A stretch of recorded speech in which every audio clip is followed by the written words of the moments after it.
رسوله الکریم۔ جمعیت علماء اسلام پاکستان کی مرکزی مجلس شورا کا اجلاس یہاں اسلام آباد میں 23 اور 24 مئی کو منعقد ہوا۔ اس 2 روزہ اجلاس میں اہم قومی مسائل زیر غور آئے۔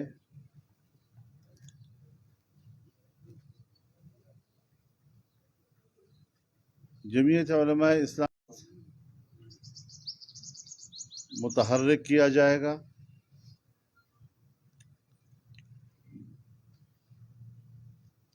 اس حوالے سے 29 مئی کو بروز ہفتہ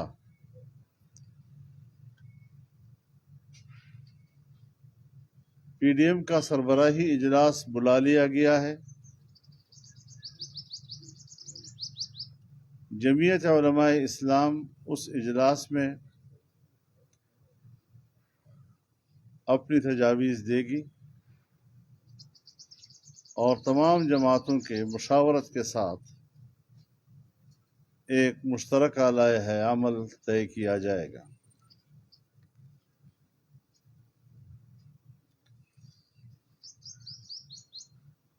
مرکزی مجلس شورا نے اپنے اس موقف کو ایک بار پھر دہرایا کہ موجودہ حکومت دھاندلی کی پیداوار، عوام پر مسلط کی گئی ایک ناجائز حکومت ہے جسے کسی صورت میں بھی قبول نہیں کیا جا سکتا۔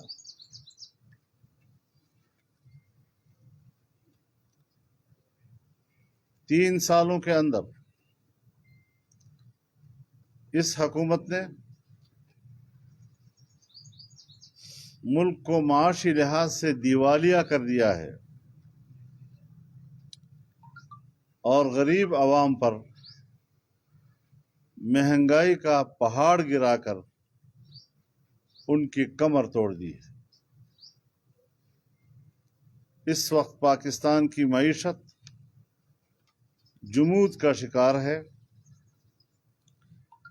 اور ایک نااہل حکومت کے ناطے آئندہ مستقبل میں بھی کسی بہتری کی کوئی امید موجود نہیں ہے۔ ملکی ہوں یا بین الاقوامی مالیاتی ادارے، ان کی رپورٹیں ہمارے اس موقف کی تائید کرتی ہیں۔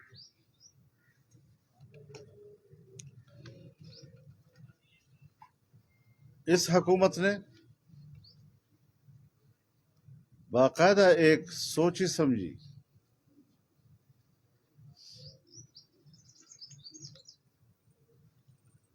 سوچے سمجھے نظریے کے تحت مغرب کی ننگی تہذیب کو فروغ دے کر ہمارے معاشرے کے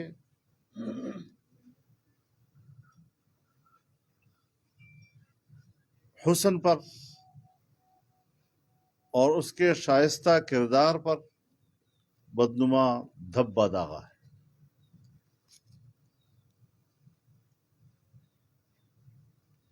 جمعیت علماء اسلام کی مرکزی مجلس شورا کی نظر میں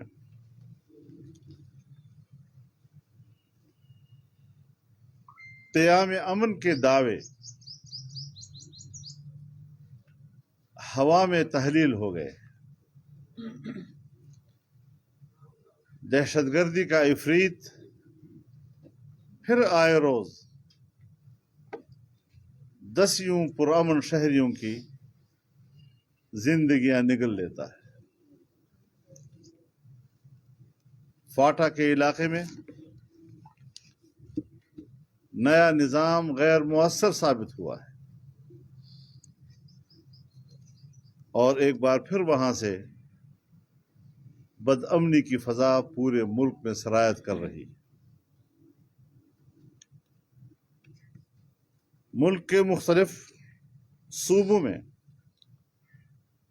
قبیلوں کے درمیان قتل مقاتلوں اور مسلح لڑائیوں نے عام آدمی کا اطمینان چھین لیا ہے،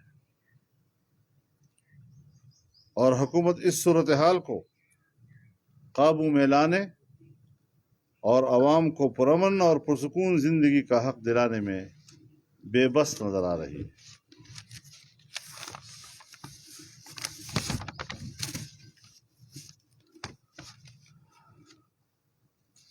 جمعیت علماء اسلام کی مرکزی مجلس شورا نے وقف املاک ایکٹ کو مسترد کر دیا ہے، اسے قرآن و سنت کے منافی قرار دیا ہے، پاکستان کے آئین کے منافی ہے، اور پاکستان کے آئین میں دیے ہوئے بنیادی انسانی حقوق کے منافی ہے۔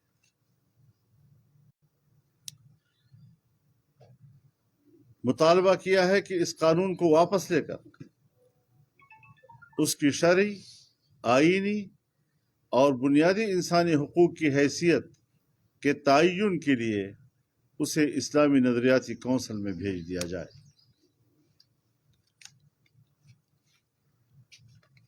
مرکزی شورا نے تمام مکاتب فکر کے دینی مدارس کی تنظیمات کے مقابلے میں حکومت کا اپنی مرضی کے نئے بورڈز کی منظوری دے کر مدارس کے نظم و ضبط کو تباہ کرنے کی بھونڈی کوشش کی ہے۔ جمعیت علماء اسلام نے وفاق المدارس العربیہ پاکستان کو مزید مضبوط کرنے پر اتفاق کر لیا ہے، اور جمعیت علماء اسلام سے وابستہ کسی دینی مدرسے کا منتظم یا ہمارے کسی جماعتی رکن کے زیر انتظام کوئی بھی مدرسہ کسی سرکاری بورڈ میں شمولیت اختیار نہیں کرے گا۔ ہم سمجھتے ہیں کہ یہ تمام اقدامات مدارس کو کمزور کرنے اور ملک میں ان کے دینی اور سماجی علوم کے تحفظ و بقا کے لیے کردار کو ختم کرنے کے لیے عالمی قوتوں کے ایجنڈے کی تکمیل کے لیے کیے گئے ہیں، لیکن ہمارا عزم ہے کہ اسٹیبلشمنٹ کی پشت پناہی میں بنائے گئے یہ بورڈز اسی طرح غیر مؤثر کر دیے جائیں گے جس طرح جنرل مشرف کے ماڈل مدرسہ بورڈ کے منصوبے کو ہم نے ناکام بنایا ہے انشاءاللہ العزیز۔ اس مقصد کے لیے چاروں صوبوں اور ملک گیر سطح پر مدارس کنونشنز بلائے جائیں گے،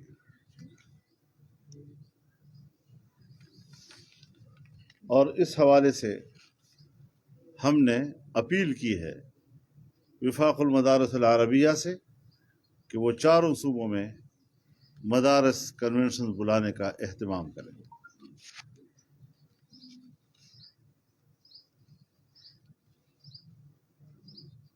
پاکستان میں امریکہ کی افواج کو ایئر بیسز مہیا کرنے کی خبروں پر گہری تشویش کا اظہار کیا گیا اور اسے ملک کی آزادی کے لیے خطرہ قرار دیا گیا۔ اس طرح کا فیصلہ 2001 میں بھی کیا گیا تھا۔ پاکستانی اڈے اور فضائیں امریکہ کے سپرد کیے گئے تھے تاکہ وہ اپنی فوجی قوت کو پاکستان کی سرزمین سے افغانستان میں تحریک طالبان افغانستان کے خلاف استعمال کر سکے۔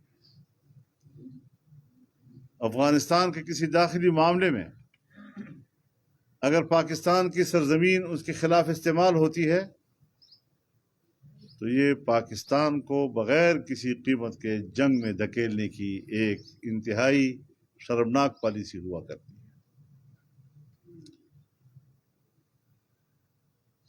دنیا میں ایک رواج چل پڑا ہے جسے آپ لوگ ایک اوپن سیکرٹ کہتے ہیں کہ اپنے ایجنٹوں کو بعض دفعہ ان کی زبان پر مقبول نعرے لائے جاتے ہیں تاکہ وہ عوام میں قبولیت اختیار کر سکے۔ چنانچہ اس زمانے میں بھی ہم نے یہ کہا تھا کہ عمران خان جو امریکی اڈوں کی مخالفت کرتا ہے یا ڈرون حملوں کی مخالفت کرتا ہے یہ ڈرامہ ہے، یہ اس کی اصل فکر نہیں ہے۔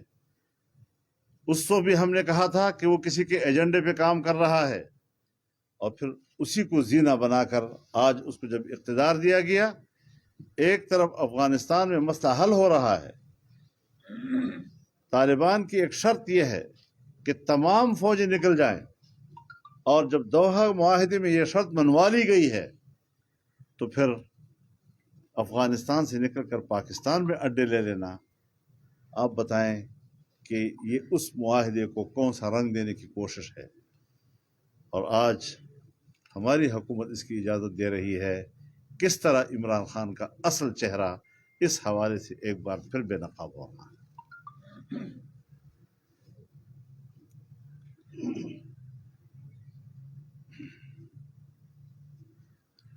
پہلے بھی ہم نے افغانستان کے داخلی تنازع میں ریاستی سطح پر فریق بن کر جنگ کے شعلے پاکستان کی طرف بلائے۔ آج تک ہم ان شعلوں کو نہیں بجھا سکے ہیں۔ ہم نے دہشت گردی کے خلاف 10-15 سال تک فوج کی ریاستی قوت کو استعمال کیا، ہزار دعووں کے باوجود کہ اس نے دہشت گردی کو ختم کر دیا ہے، لیکن آج بھی ہم کہتے ہیں کہ وہ آگ بجھی نہیں ہے۔ اب جب ہم پھر دوبارہ ان کو پاکستان میں اڈے دیں گے تو اس جنگ کو دوبارہ پاکستان میں آنے کی دعوت دیں گے۔ تو یہ پالیسی پاکستان کے مفاد کے خلاف ہے۔ لہذا ہم اس حوالے سے اپنے اس موقف کو دوبارہ دہرائیں گے کہ پاکستان کی سرزمین اور پاکستان کی فضائیں کسی کے خلاف بھی استعمال کرنے کی اجازت نہ دی جائے۔ اور ایک اصولی نکتہ یہ کہ اگر دوحہ معاہدے میں طالبان سے یہ منوایا جا رہا ہے کہ افغانستان میں اگر آپ کی حکومت آتی ہے تو افغانستان کی سرزمین کسی کے خلاف استعمال نہیں ہوگی، پھر آج پاکستان کی سرزمین کو کسی کے خلاف استعمال کرنے کے لیے اڈے مہیا کرنا اور یہ کہنا کہ القاعدہ پھر زندہ ہو گیا ہے، یہ القاعدہ ساری زندگی امریکی مفادات کے لیے زندہ ہوتا رہے گا اور اس کو بنیاد بنا کر وہ ساری دنیا میں فوجیں بھیجتے رہیں گے۔ یہ عجیب راستہ ان کو ملا ہے۔ یہ القاعدہ کا راستہ جو ہے اب نہیں چلے گا، یہ ڈرامے اب مزید نہیں چلیں گے۔ دنیا میں اپنے ناپاک نظریے اور دنیا پر اپنا تسلط جمانے کے لیے، دنیا میں فوجیں بھیجنے کے لیے اس قسم کے جواز اپنے لیے مہیا کرنا، یہ سیاست اب پرانی ہو چکی ہے۔ اب دنیا کا کوئی انسان اس فلسفے کو تسلیم کرنے کے لیے تیار نہیں ہو سکتے۔ ہمیں امن چاہیے، اور امن ماحول میں ہم معیشت کو ترقی دے سکیں گے، اور اس قسم کی پالیسیوں سے ہمیں اب نکلنا پڑے گا۔ ہم اپنے پاکستان کو مضبوط بنائیں، پاکستان کو اقتصادی طور پر مضبوط بنائیں، اور پاکستان کو مضبوط بنانے کے لیے اس قسم کے حکمرانوں کا جنازہ نکالنا ہوگا جو پاکستان کو کمزور بننے کا سبب بن رہے ہیں۔ انشاءاللہ العزیز یہ بتائیے گا کہ جب الیکشن ہو گئے تھے آپ نے بھی اصغر کے گھر بھی تمام جماعتوں سے کہا تھا کہ آپ جو ہے حلف نہ اٹھائیں۔ 3 سال گزر گئے احتجاج ہوتے ہوتے، 3 سال اب 2 سال رہ گئے ہیں۔ آپ سمجھتے ہیں کہ 2 سالوں میں وہ کام جو آپ 3 سالوں میں نہیں کر سکے 2 سالوں میں کر دیں گے؟ دیکھیے، تحریک اپنے اصول کی بنیاد پہ چلتی ہے، اور جب تحریک ایک اصول کی بنیاد پر چلتی ہے، جب تک تحریک اپنے اصول سے ہٹتی نہیں ہے اس وقت تک اس سے مستقبل وابستہ کیا جا سکتا ہے۔ پی ڈی ایم کی تحریک اپنے اصولوں پہ قائم ہے، اس اصولوں پر قائم رہتے ہوئے اپنے کچھ دوستوں کی قربانی بھی دی ہے، اور اس بنیاد پر ہم اپنے آنے والے مستقبل میں ایک روشن مستقبل پاکستان کو دینے کے لیے پرامید ہیں۔ جس طرح سے آپ کے ساتھ سابق صدر آصف زرداری بھی رابطے میں رہے، میاں شہباز شریف بھی رابطے میں رہے، اور آج میاں شہباز شریف نے آپ سے ملاقات بھی کی، کل عشائیہ بھی تھا، یہ باتیں بھی آئیں کہ پیپلز پارٹی اور اے این پی کی دوبارہ پی ڈی ایم میں شمولیت کی تجویز دی گئی ہے، تو اس حوالے سے بتائیے گا کیا ان دونوں جماعتوں کو پی ڈی ایم میں شامل کیا جائے گا یا نہیں کیا جائے گا، وہ اس کا حصہ ہوں گے؟ یہ چیزیں میڈیا میں پھیلائی گئی، مجھے نہیں معلوم کیوں پھیلائی گئی، لیکن ان دو جماعتوں کو سربراہی اجلاس میں بلانے کی کوئی تجویز موجود نہیں ہے۔ اجلاس ہوگا، تمام سربراہان جو پی ڈی ایم کا حصہ ہیں وہ اس میں بیٹھیں گے اور وہی اس کے بارے میں سوچیں گے اور فیصلہ کریں گے۔ اس طرح ہوائی طور پر فضاؤں میں کوئی فیصلے نہیں ہوا کرتے۔